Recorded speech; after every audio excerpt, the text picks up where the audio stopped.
Spring 937. Osrith watched as Finan got up onto his horse. He had not said, but Osrith had told him to go, for the trouble had become so acute that it could only end in one way. Young Finan was not at Bibbenberg anymore. Not since number.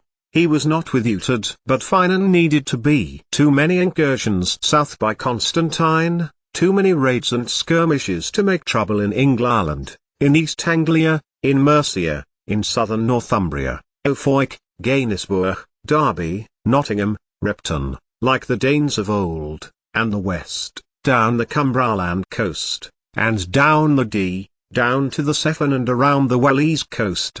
That was now. But Osrith could only reflect on the present. It had been the happiest 2 years of her life, fine and happy, taking charge of the estate as the circle of the year came to Berwick. Abbot Beorl had returned and spoke to the Picts, addressed them in the way that Osrith imagined St. Cuthbert had, to the Angles, her ancestors, converting them to the Christianity that had been amongst the Britons for centuries. "I will see you soon," Osrith told Finan, and stood on the higher ground, watching him ride south. And from the north, we came to visit. 888,888,888. In the year 935 in Ethelstan's court at Cirencester, Constantine of Alba came to offer fealty to the king, witnessed a charter at Buckingham, described as subregulus, acknowledging Ethelstan's overlordship, Ein of several subject kings, the Hywel Dda and Owain of Strathclyde. All reading the Anglo-Saxon Chronicle, Alfred's Book of Events, one might believe that there was stability throughout the Anglish and Saxon population. And to some extent, this was true. Peace was established, money minted to Aethelstan was made. His name was known throughout the land as firm and fair. And yet, through his claim to the lands of Cumbraland, Ofoik and the North had given a catalyst to the undercurrent of independence focused around Archbishop Wulfstan, echoes of which had been included in sermons that Aethelstan had no business north of the Humber, and that Guthfrith and even Constantine was more welcome. Reports of meetings and plottings from Ofoik had reached Berwick, as had the money demanded from sub-kings from Aethelstan at Cirencester. "We might as well invite the Norse back," had been the information that Celtigar had relayed to Osrith, when he had ridden south and met with young Utad. And so it was that a report was lodged in Winchester that, just over a year after Constantine had bowed to Aethelstan at his own fortress, surrounded as he had been by Aethelstan's men and allies, another reaffirmation meeting had been called at Aethelstan's court before Advent. In attendance was Owain of Strathclyde, Hywel and his sons, and Sindlan, but not Constantine. Instead, Norse had come to Dunnottar, and notices of interest had been sent by Constantine to Wulfstan. Guthfrith wanted Ofoik back. 88,888,888. Osrith had been up for 2 nights in a row, without the rest she ought to have. Celtigar and Mund had gone with Finan to the farms in the west and the north to help with the lambing. Such was the abundance of sheep there was going to be that year. 937. Surely nothing that year was going to be as tiring as the birth of twins and triplet sheep. It showed that the abundance of food had yielded fertile ewes, and that year was promising to be the same. So, when she saw her son riding towards her, Osrith had to blink into the April sunshine to regain her senses. There have been incursions south of here, closer to the wall, by Alba warriors, and Constantine's allies. That was why he was here, was he not? Osrith's question was met with deadly silence, and she waited until their son got down from his horse and explained to her what exactly had gone on. "Uncle told me to go, and I will return to Constantine," young Finan told his mother. "And yes, I did mention the agreement. And he told me that I was an arseling if I thought that the agreement still held." "He likes you, then," Osrith told her son. "He only calls those he likes best an arseling." Osrith rubbed her face, and looked north. Behind her, the younger children of the hall were helping with the lambing now. Their small hands were ideal to help those ewes who were having a challenging time. "It is one of the better names he has called me," Young Finan told her. He told me I was a bastard Gale and I was to ride to Alba before he beat the skin off my back. I thought it best to see you on the way. Edra is happy there, Osrith said to him. And she is married, now. Her son gave her a fierce look. Is it because I am not married that people keep reminding me who is? Young Finan complained to his mother, bitterly. I do not want to marry anyone. Not even Edra? Osrith asked. Young Finan gave her a long look. I do not love Edra, not like when I was a boy. She is still my friend. At least I hope she is. And Osrith went on to hear her son tell her that Utad had told her to get back to his father. Meaning Constantine? Young Finan told her, resignedly. Why? Osrith wanted to know. Benedetto and I, he began. No, Osrith shouted, all her tiredness falling from her at once. Tell me no, son. She demanded. No, young Finan told his mother. We speak to one another, not often, but sometimes. I spoke to her in Latin that I had improved, and she liked it. We spent a little time together. An unmarried ex-slave who is the lover of your uncle, and you, a 26-year-old young man. Osrith knew her son. She knew he got on with women, was easy in their company, and she knew her brother would not like that at all. Is Constantine my father? Young Finan asked, suddenly. Osrith felt her tired mouth fall open. Did Ethelstan's coronation tell you nothing? Osrith told him. Finan is your father, Constantine is not. But Constantine loved you like a son, for I took you, as I took Edra, to Dunnottar, to be safe. You wanted for nothing. Did you not? Nor did Edra. Young Finan seemed to be waiting for her to say more, such as but. Yes, Osrith admitted. I loved him once, but no, Finan has to be your father. Irrespective of all of that, go where you want to, wherever makes you happy. And she took her son inside her hall, and to her bedroom, where she extracted 2 swords from beside her bed and held them out to young Finan. Fedasword and Buet, Osrith told him. It would make me happy if you chose one, for I know you will be beside Constantine in whatever it is to come. And young Finan chose Fedasword, the sword belonging to Utad, father of Utad, their older brother, also called Utad, and Osrith, once called Edra. It had been their grandfather's, too, and young Finan knew this. He knew he was choosing a sword which Osrith had taken, in her haste as a child, from Bibbenberg, and was part of her Saxon family, which left her with Buet, one from Domnall, as reliable as any sword could be. From her window, Osrith watched as her son rode north, to Constantine, in Alba. And then she put down Buet, and made her way back out to the lambs, to see how many had made it into the warm, early spring morning. 88,888,888. It was said, before Ethelstan's death, and the Chronicle of Alfred and the pages concerning the Rex Totalus Britanniae were destroyed, that the king of the Angles and the Saxons was intrigued by the Britons and regularly invited Hywel to speak to him about the Cymric culture. In payment, he gave silver that Tidui could be rebuilt, that shrines could be reinstated, and that information about the Irish Church could be established. And it was said that Ethelstan went on many visits to Celtic holy sites, such as Stoke St. Nectan, and that the antiquity of the whole of the islands of Britain held him emotionally. His players reworked old Brittonic music, and prayers were said for all the inhabitants of the islands, not just the Angles and the Saxons. During that time, Ethelstan established the border to the east of Cymru as being the River Wye, controlled forts up and down the coasts, and was conciliatory towards the now settled Danes. At Willandbridge, in what was once Danelaw, Stamford was divided into 2 boroughs, one for where the Danes lived and the other for the Saxons, King Ethelstan not just giving permission, but encouraging the mixing of the populations. I did not expect you to accept me to your hall, Eswi told Osrith, as he rode, flanked by Caltigar and Mund. How could I not? Osrith told him, a friend is a friend, no matter the politics. But she made it clear she did not want to know of Alba, too painful it would have been to hear. Yet, she fed Eswi, and Finan had welcomed him, coming in with ale to share with Constantine's spy, who recounted, in contrast, all he knew of Ethelstan, and Osrith told them of her ancestor, King Edwin, over whose land of Northumbria, ancient Dyria and Bernicia combined, a woman with a child might walk freely and unmolested, and cups were to be placed by rivers so thirsts could be slaked.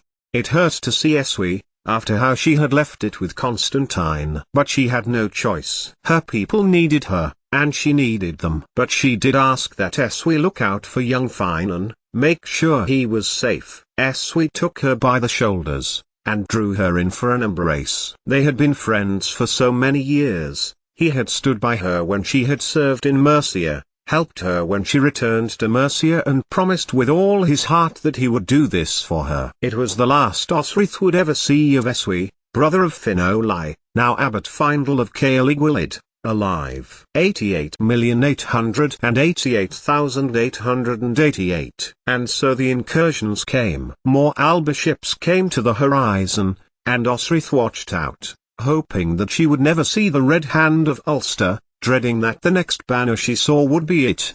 Then, one bright, summer morning, just over a year before the Great War, Aethelstan came to Berwick. At first, Caldegar had ridden north, just as he had done when Aethelstan's captain, Ealdred, had brought up the army and had humiliated her because he could. Osrith turned over the farm and brought in the livestock, made the women and children hide and her militia arm. In fact, Bean had already made the decision, and as Finan had ridden down from the river to be beside her, he saw that Osrith's warriors had already formed a circle around her as the king of the Angles and Saxons rode up to them.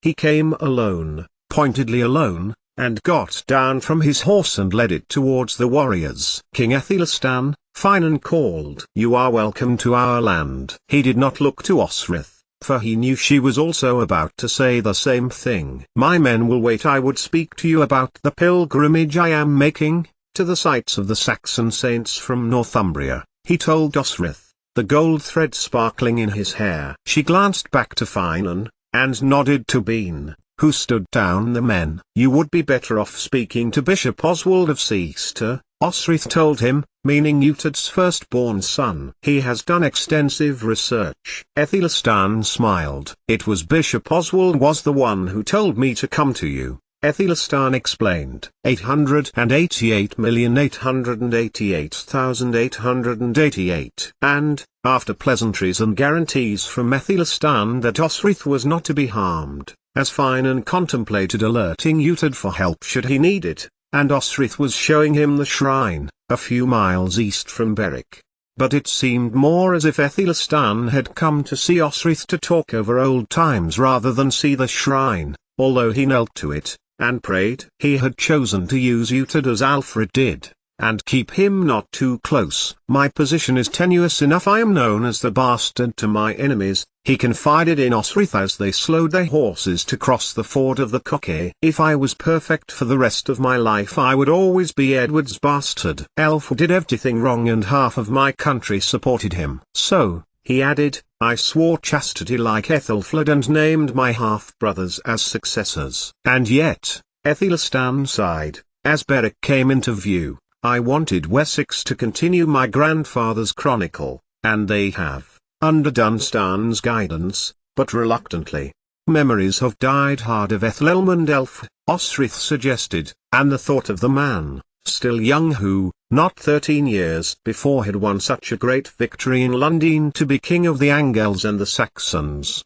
"I understand that your brother still has your son under his tutelage," Aethelstan furthered. "I considered taking him to join Louis Outremer and the baby, Alan Barbiotti baby, Frankier's finest, and Haakon of Norway. Except that Utad said he had come to you." Aethelstan inclined his head to Osrith. "I have come to ask for your son, so he can learn of Wessex and Mercia." "The son who you thought was your half-brother?" Aethelstan was unmoved. And Osrith thought, he still believes it. After all this time. "He was sent away from Bibbenberg," Osrith told him. She watched Aethelstan's face flicker. Osrith did not need to tell him she meant Alba. "For what?" Aethelstan asked. "Being himself, from what I could gather," Osrith replied, Berwick before her. "Not long until you no longer have to make small talk," Osrith thought. "You know Utad and his moods. fairness never comes into it. He spoke to Utad's woman. So I advised my son to go where he felt happiest. He chose Alba. I look forward to getting to know Alba better, he told Osrith. And I am leaving warriors here,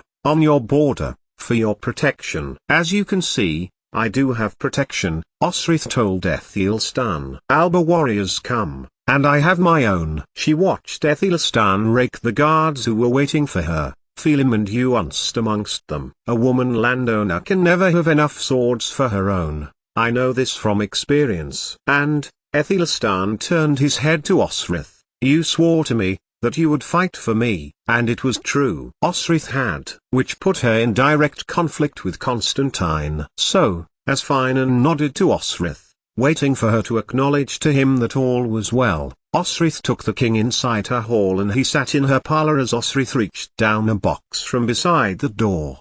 In it, was a relic, and Osrith took it from the box. It belonged to my ancestor, or so it is said. She explained. It is not a relic as in a saint's relic, but a manuscript, so fine that it was almost transparent. She held it out to Aethelstan. We called it the Lindisfarne poem, young Finan and I, Osrith explained, and Aethelstan looked at the words, holding the page as if it had come from heaven itself.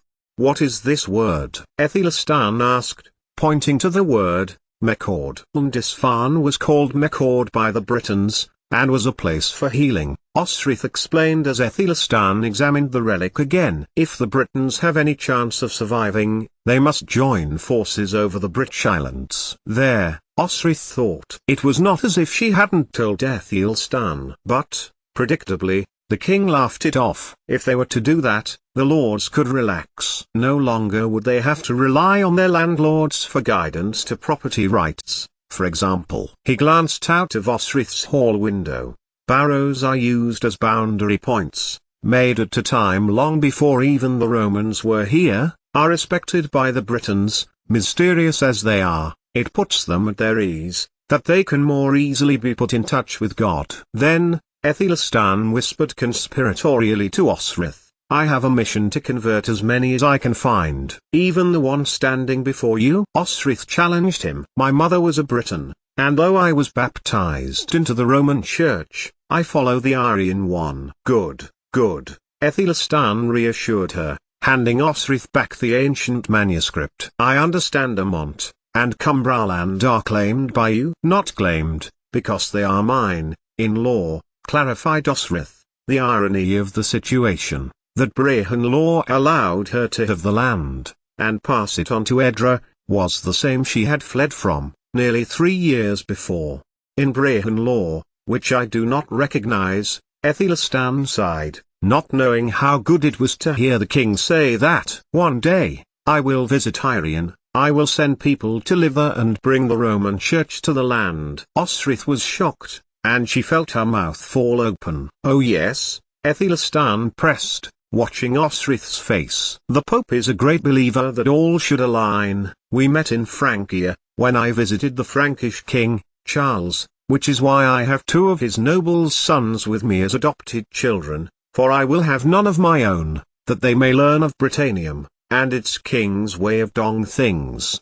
Its king's way, Osrith pointed out. Alba has its own king. And Osrith handed back the artifact to Aethelstan. Someone made this, someone important, she told him. Here, the hand, the colors. She pointed to the illuminated letter. It has survived all this time. I give it to you because I want it to be treasured, kept safe, by someone who appreciates the man's history. Because you are Merson, and because Saint Oswald brings so much comfort to my people. It was some time after that Osrith realized Aethelstan was staring at her. You do love Mercia then? Aethelstan asked her. I do love Mercia. I bled for Mercia. I led men into battle in Mercia against her enemies. Her enemies are Alba and the Irian Norse, Aethelstan told her. And told her of the incursions, in Ofoic, into Snuttingham, Lyciaster, and demands on Cumbraland and as far down as Derby for taxes, Alba soldiers ravaging the land, destroying and damaging, as the Danes had done in years by. I can only imagine the uneasiness of knowing Constantine is north of you, that he could come to claim what he believes you owe him. He smiled kindly to Osrith, which is why I place my men on your land, for your protection. For I have chosen the place at which I will do battle with Constantine. And he told Osrith that, as he marched north, Lichfield, Derby, Rotherham to Castleford, that between those two cities at Rhineld Street was a bottleneck. It was difficult to do much if they had happened to be stuck there, but a little further north, at Brimsworth where Ethelfled established a burgh, there was a wide flat hill, 15 miles wide.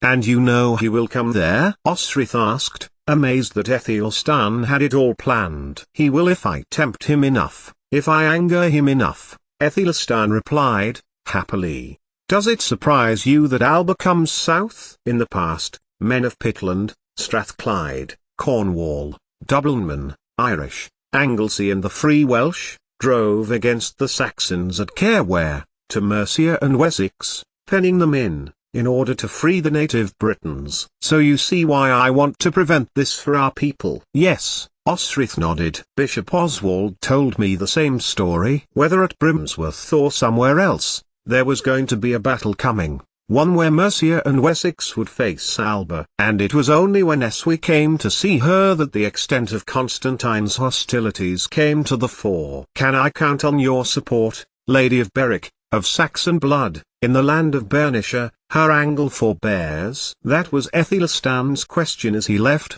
Finan not far behind her. It was funny, because although Osrith had thought she had decided where she stood, in relation to Alba and Northumbria, Ethelstan's visit had changed her.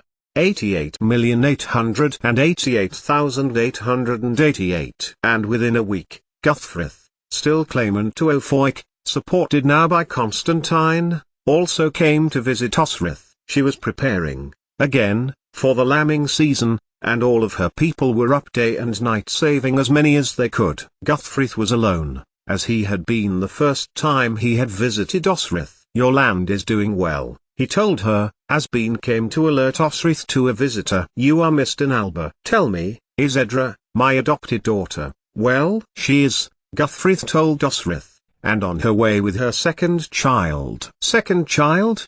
Echoed Osrith, as Finan took her shoulder. When did she have her first? Some time before, Guthfrith told her, vaguely, and Osrith calculated it must have been after she had fled Dunnottar, so a year later. And now another. A pang of pain crossed her chest that she hadn't been there, although Elasade would be, surely, to help her through it, especially as Edra was no longer a young woman.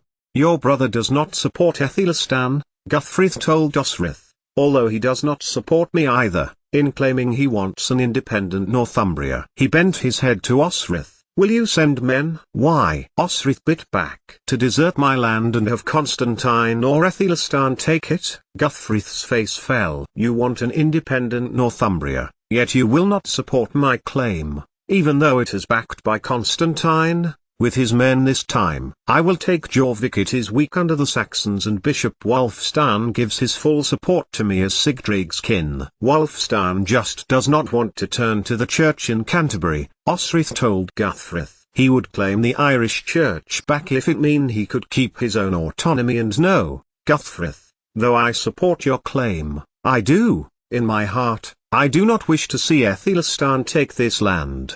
Nor Constantine either. For, as Guthfrith described the support he enjoyed, it sounded remarkably similar to the story Ethelstan had given to her. Egil, so she understood from Bean, who had spoken to young Utad, had bought a boat and had sailed it down the Kinset and into the North Sea in order to get to Ofoic. Whether to support Ethelstan or Guthfrith, she would not like to say. But to say that Utad supported no one was underestimating her brother. And Guthfrith went on to tell Osrith that Utad had also been supporting Harold Finehair's claim to Ofoic. So in any event, he does not want Ethelstan to be king there, Guthfrith concluded. But it did not sway Osrith from her path of neutrality. Though she had told Ethelstan she supported him, she would not leave Berwick, nor commit any of her men, because no one, when push would come to shove, would support their interests, which were to live peacefully, and get on with their lives.